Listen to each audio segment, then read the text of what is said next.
right, Martin. Yeah. Yeah, today's topics. Operation Red Alert Norway, artists and vag knitting versus Slagmore, Helveta documentary review, and Avatar Hunter Gathering. Boom, boom, boom, boom. Exciting. Especially with the noises you make for it. Exactly, man. I was Wow. thinking, I should be this a is sound editor or something. yeah, exactly. This is doom and gloom as we know it.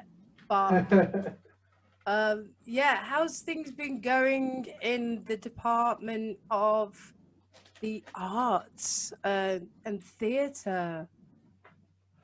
Well, seems like it's going pretty shitty.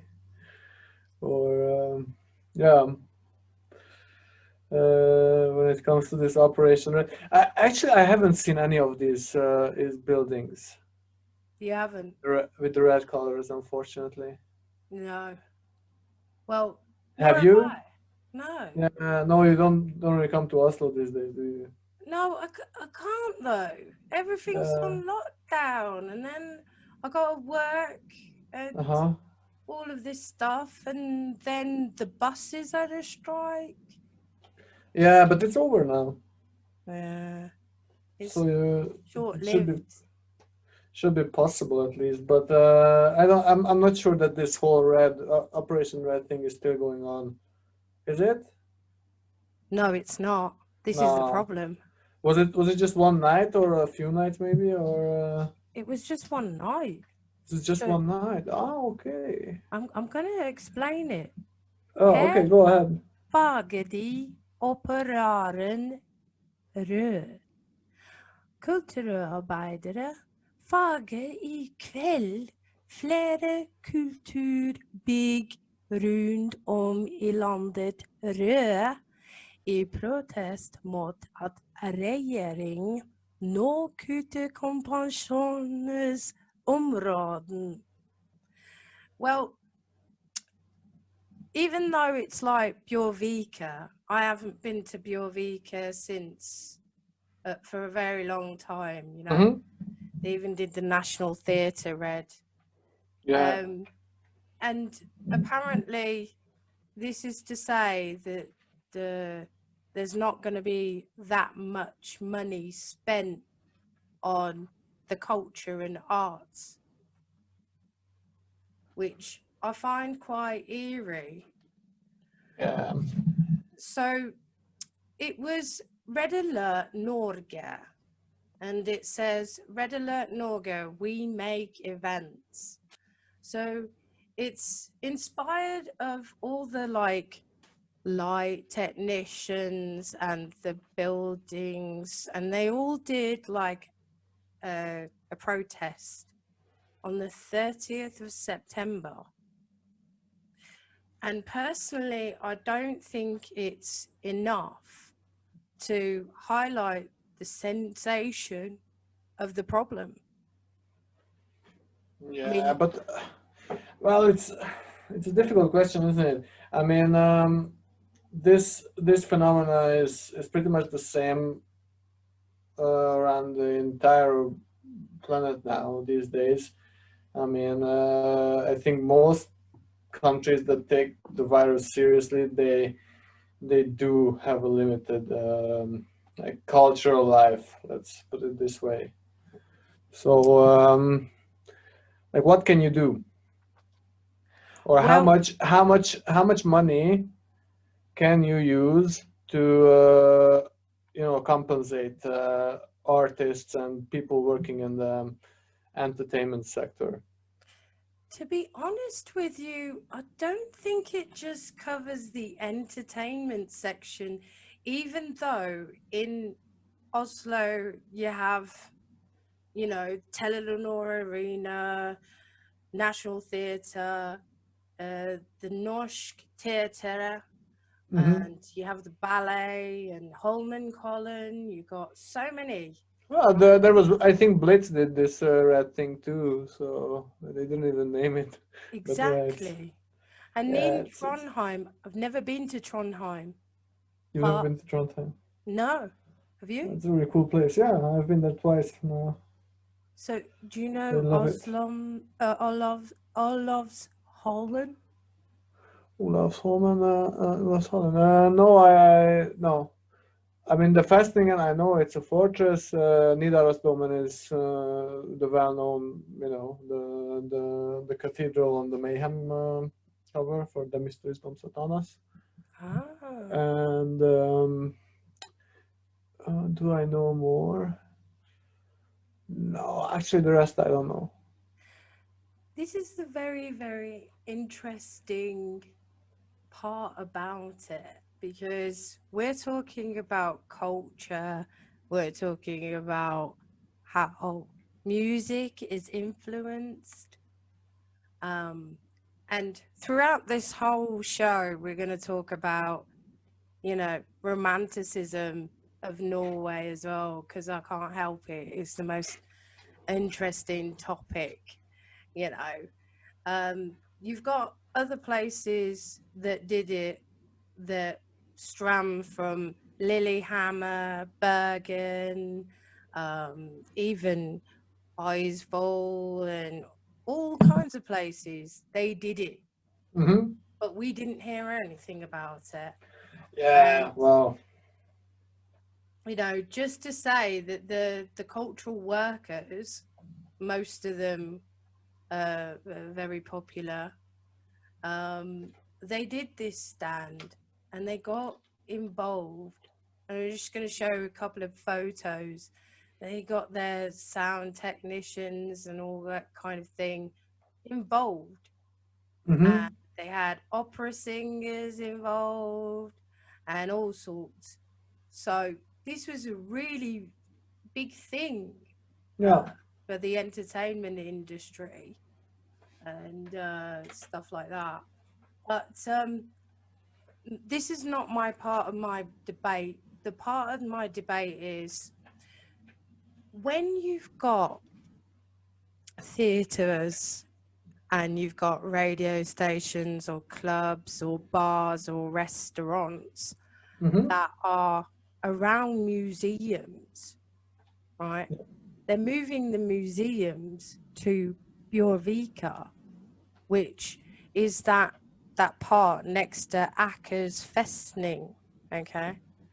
And it's like Serengaka, and that part, that's where they're moving the museum. Culture. Yeah. So,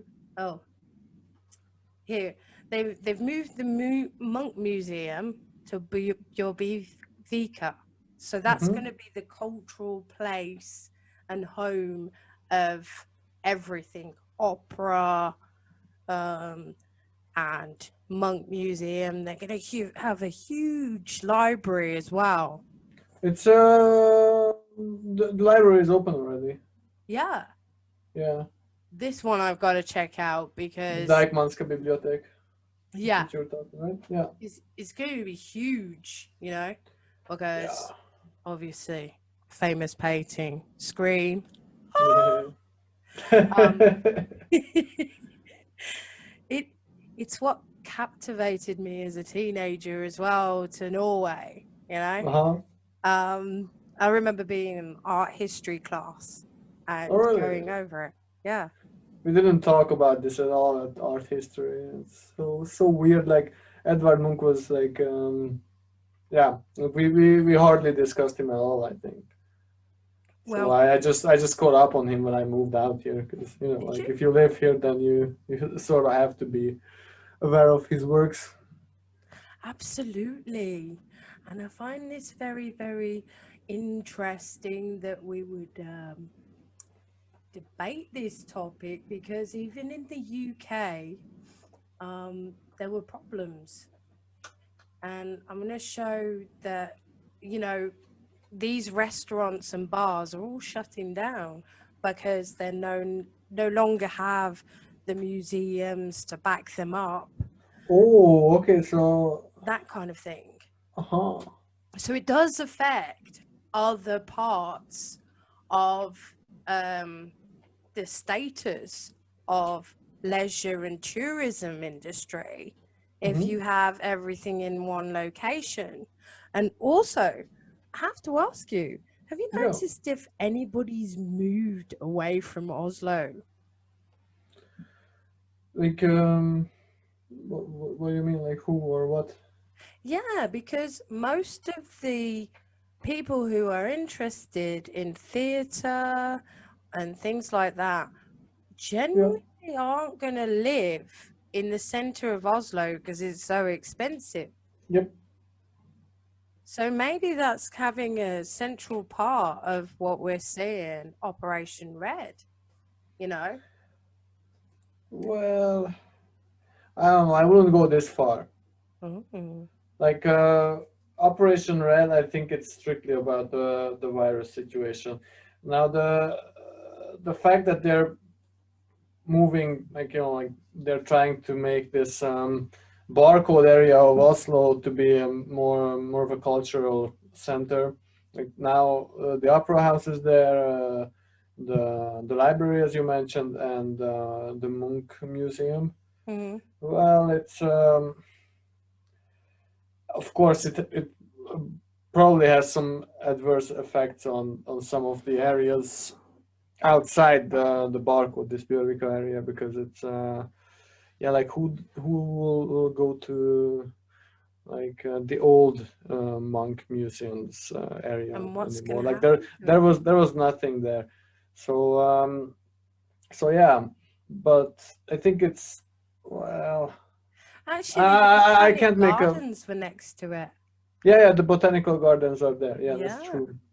Yeah, but that's like, yeah, I mean, it's a chill place. It's it doesn't. I don't think it attracts too many tourists though. I mean, it's more for the locals. Mm-hmm. Like like if you want to have some a nice walk or something, and you live in the center, then you might go to the botanical gardens. But that's it. But if you're coming from abroad, you definitely want to check out some monk paintings.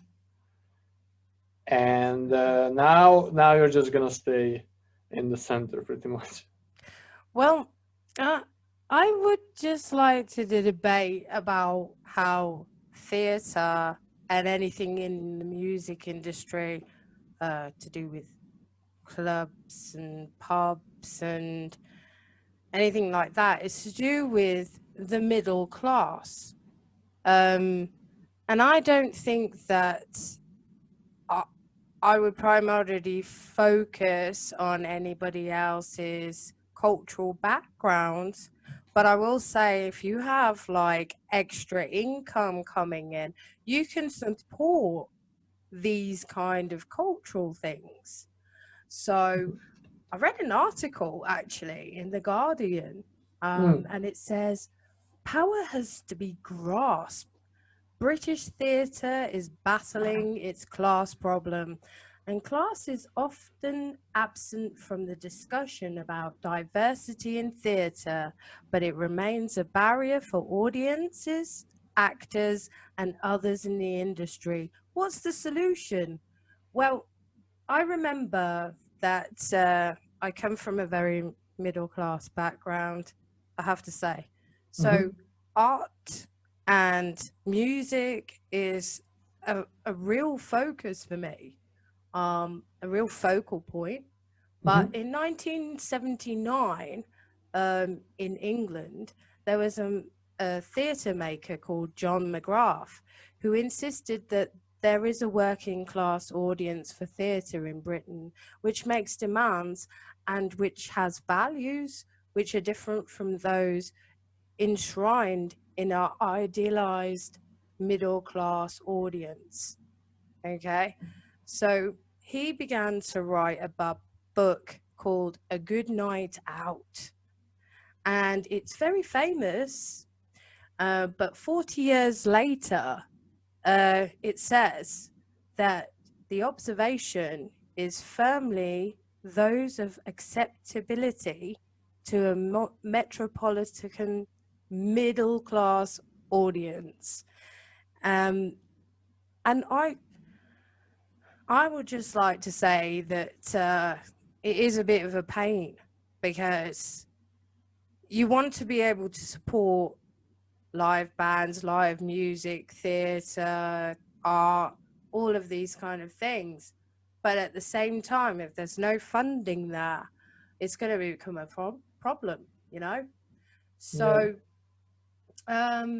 just to battle it out with what the BBC and everyone else says around the situation to do with class, I'm going to talk about how, you know, austerity has been a drive. I don't know whether or not you know about austerity. Mm-hmm.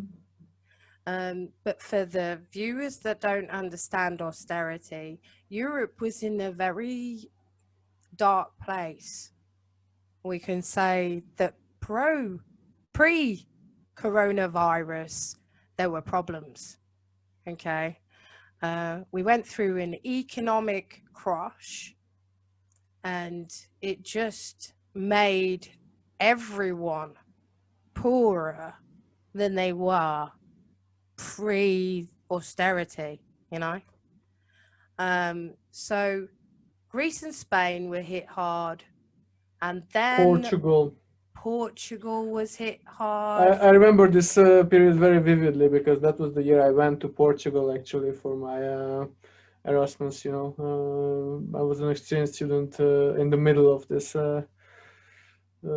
economic crisis. Mm-hmm. Yeah. Did you notice the class distinction in the places where you were? Well, I mean, I don't think it's any different now, and I don't think it was different before. It was just like the labor market was feeling incredibly grim. I think I was okay. I didn't try very hard to find a job or something, but I did look around, and it seemed quite impossible. Mm. So yeah, that was This was a fucked up. conclusion for everyone. You know, there were no jobs. And I'm hitting Portugal now, by the way, Yeah. because they had a huge bailout. But then it raised VAT, and they had huge tax hikes for like high earners. So it wasn't an attractive place to set up a business. Nope. So this is another thing about austerity. It does affect the economy, whether or not there's going to be enough jobs, and whether or not we're going to support the leisure and tourism industry. Do you know what I mean? Or music industry. Spain, I remember Spain being hit really hard. Yeah. And Europe weren't really friendly about it.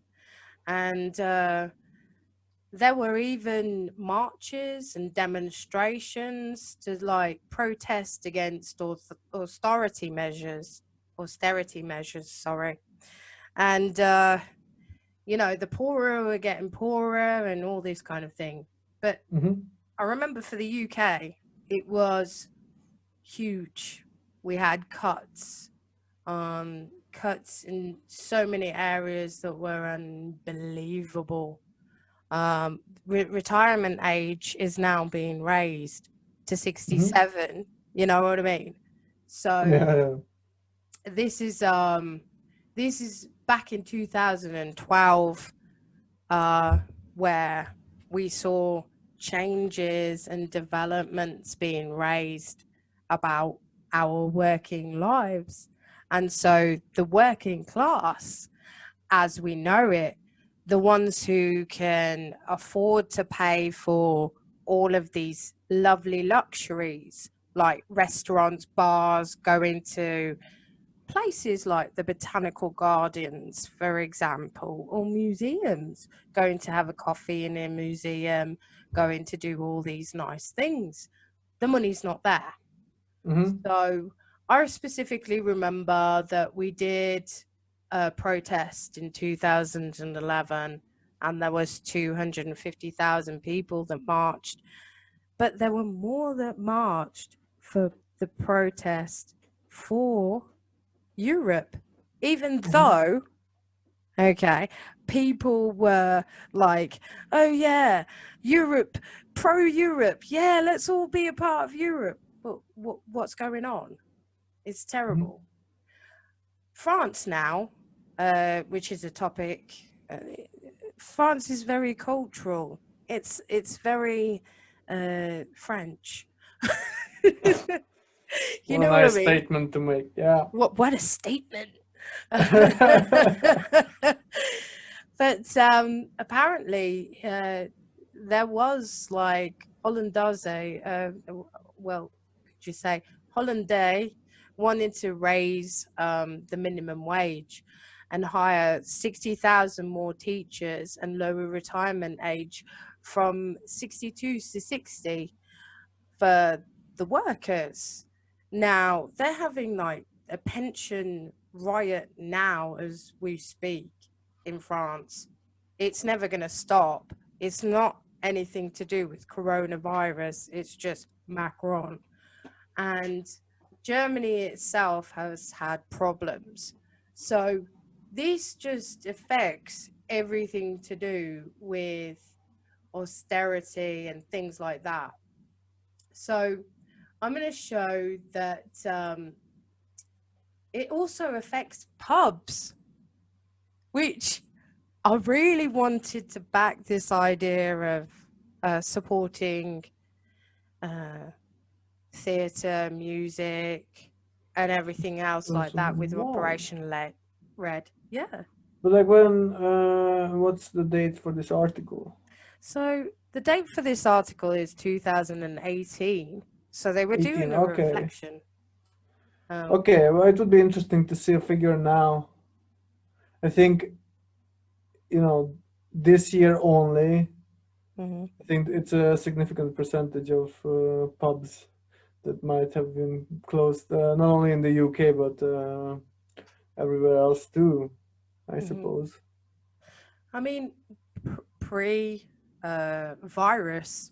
Pre-virus, like it's like we're talking these historical terms, like the Absolutely. pre-virus era. It's so ridiculous, isn't it? Like It this is year, it's ridiculous. yeah, and like now we have to talk like the before the virus or in the Corona times. Like it's just feels like I don't know, like so absurd. It does. It does. Yeah. Well, whatever. This is what we're living. I, Anyhow, please continue. I'm definitely going to talk about this article because Go ahead. it does affect, whether or not we are going through European problems, So more than 25% of the UK pubs have closed since 2001. And it's small venues and pubs near major cities among most likely to have gone. And I'm just going to show you some grim pictures Oh, here. well, the pastor side. The ship. I mean, Ship went honest, down apparently. the ship went down. It's Yeah. gone. Abandoned ship. Did you know this place or? No, absolutely not. Oh, And I'm not really okay. from Greater Manchester, but I have been to Bolton and I have been to Manchester. And I will say that during the time of indie music, I was a fan. And I Uh-huh. went to a club called Rock World, and it was really good. It had 3 or 4 floors with music in it. So you had Mhm. the metal rock, the new age, then you also had the Britpop, then you had the industrial, metal, Mhm. where people wore the stuff that we wear now every day, the masks and everything, with the bobo Well, shoes. that's a great scene. I always admired these people, but I never could actually get to like the music. It's so weird. Yeah. Um, At the same time, if you were to ask me like what are my favorite bands, I think like 70% would be like somewhat industrial, but not this like I don't know, like the whatever this crowd is normally listening to. It's just so strange. yeah, it's like the Nine Inch Nails, the Yeah. Fear Factory. But Uh, like that's the thing. Like Nine Inch Nails and Fear Factory, like both are considered to be industrial, but they're like super different. I mean, absolutely. you know, like Fear Factory is fucking heavy. It's just yeah, Nine Inch Nails like whatever, and then like you have Rammstein as well, and then Ministry. Like Ministry, yeah, like Rammstein. all of these are industrial, but like they have I don't know, like very little in common. I think it's just like some feeling, but these bands don't attract these the guys in the masks and all the weird shit we're talking about here. I mean, yeah, we're I've painting. never seen any weird looking people on Fear Factory or Ministry concerts or Yeah, Rammstein for that matter. oh, Rammstein. Yeah, good point. And I wouldn't have classified Rammstein as this modern tech band, but they are. Yeah. And, you know, back in the day, everybody experimented. And I told you about Teenage Atari Riot, right? Authority is right. Yeah. Atari Teenage Riot, sorry. Yeah. Um, I had their album back in 1998, and Mm-hmm. I was into industrial metal, Mm-hmm. so I had Fear Factory as well. Uh, can't can't uh, can't tell you why. Have I just you know that I liked have it. have you read the developments in Fear Factory now? No, I haven't. It's a pretty big story though, because Burton Silva, the singer, left the band now. Ooh, It's really fucked up. Like ooh. it's I don't know if you know the story of Fear Factory in general, but like they started out Hmm. 4 people together. Then the founding guitar player Dino he left the band. I think there was some personal conflict, and then they went on without him. They did 2 albums, and then he came back and he fired the bass player and the drummer, Bloody hell. and like he was doing it like so from the original lineup it was just him and Burton, Hmm. and then they made I think 3 albums now, and now they had a few years of legal battle with the former members, and now it appears that Dino won the battle, but sometimes I think okay, like there's nothing to confirm this statement, but I think he schemed out Burton from some money or something. That's the only thing I can think of at this point. That is some gruesome kind of challenge Yeah, yeah, because, yeah, back in 2017, they were in Oslo. yeah, yeah, yeah. Were you there? Yeah, they were Yeah. there. Oh yeah, shit, we met there. I think then. Yeah, Yeah.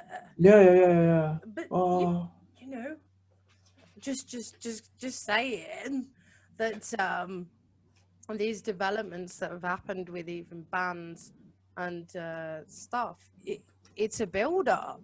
We even bands went through austerity, but going back to what Erna Solberg, sorry about the yeah, this digression. no, it's good because we've got good debate, good flow going. But going back to what Anna Solberg is saying about having open arrangements, open air arrangements of 200 people. Now, I hope this continues for 2020 because I'm gonna Wait, tell you. what? Yeah, What she are? wants us to have like arrangements of 200 people. But I think this must be an older Yeah. piece of news. Now I heard that. Okay, how does it work actually? If it's not a designated place for concerts and cultural events, then it's 50 50 people maximum, I think. Okay. And well, I have to say I'm quite confused about what's going on now, because Yeah. You know, Odium was going to play in Rockin Hmm. next month, and they canceled that gig. And they canceled God's Weird as well. That was supposed to play in Rockefeller. Yeah, And this now, one I've heard about. God yeah, forbid. now I'm wondering. I had tickets for 1349. I'm Mm. wondering what's gonna happen to that one. Um, I won't get your hopes up too high about No, all no. the I stuff. think You I know? think everything will be canceled. I think so. But at the same time, there's a Golden Core playing concerts like pretty much every second week. Mm. I think they're having a concert tonight actually in Blow. Ooh. What I So I don't want to know. encourage is like live bands playing, because as far as I'm concerned, it, we went through a cultural phase in Norway where everybody was getting old fashioned and they wanted to get back to the roots of the agenda, and they wanted to be in that cultural mode. And Hmm. now everything, I mean, I'm showing Midgard's block because of the dynamics in it, and Hmm. metal with biking music and that, and its predominant background. It it's amazing. It's it's something that I would never have imagined or envisioned in the 21st century. You know what I Yep. mean? It was brilliant. And now we're never going to have that chance. We have to fight for it, you know? We have to sort of like say, we want this and we want to be able to have our own creative license. We want to be able to meet in a field and have our fun. So if they're saying open air, we'll do it. If the cultural minister wants us to have X, Y, Z amount of money, I feel as though we need to go fund you, or we need to do something that supports it. You know what I mean? Instead Hmm. of like going, yeah, but we won't do this. You know what I mean? Um, and oh, I'm gonna play that later. Sorry, a little bit of a technical fault. Um, But going back to the story, I think that we're just in the scope of everything just dying down, and if we don't fight for it, there's going to be a problem. You know what I mean? Yeah. Um, and there doesn't seem to be that much of a fight, like you were saying earlier, in some of our recordings together, Hmm. that there doesn't seem to be that much fighting. There doesn't seem to be much striving going on, in terms of personal identity, uh, and you know what I mean? Taking that intrinsic level of what it's all about. So I've just got like this article up about intrinsic stuff, all right, and what it means to be intrinsic, all right.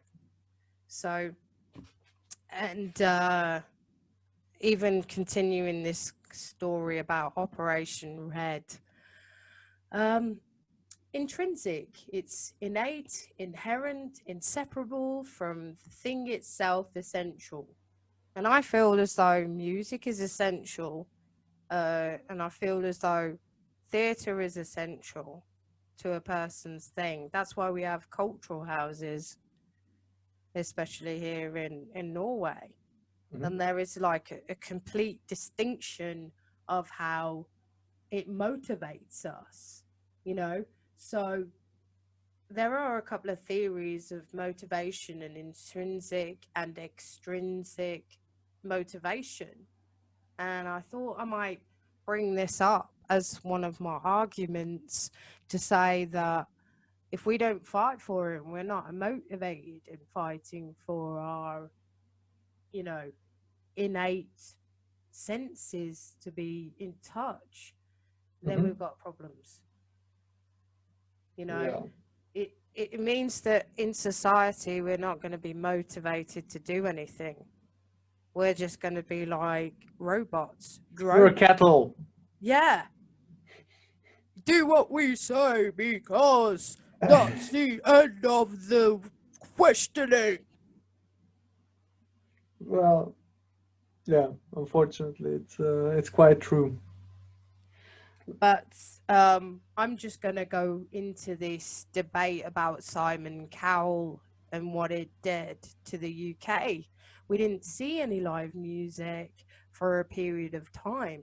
We didn't see bands playing music. And during the time of my age or youth, there was live music on TV. Wow. Yeah, Those were the days, right? those were the days. And I'm rocking on my Zimmer frame. Was it even true? It Did was, it man. even? And I'm not even going to show video stuff, but I'm going to say that the argument is that when we got to see Simon Cowell do these TV shows, which were they were Britain's Got Talent, The X Factor, and then now we've got The Voice. Mhm. And none of these things show somebody playing a guitar, someone playing a keyboard. Everybody has to go to YouTube to watch that stuff. And more and more and more and more, we're getting distant from our creativity because we're having one person rule it all. And we're not being in touch with our senses. And we've had TV take us into a realm which is quite a dark period.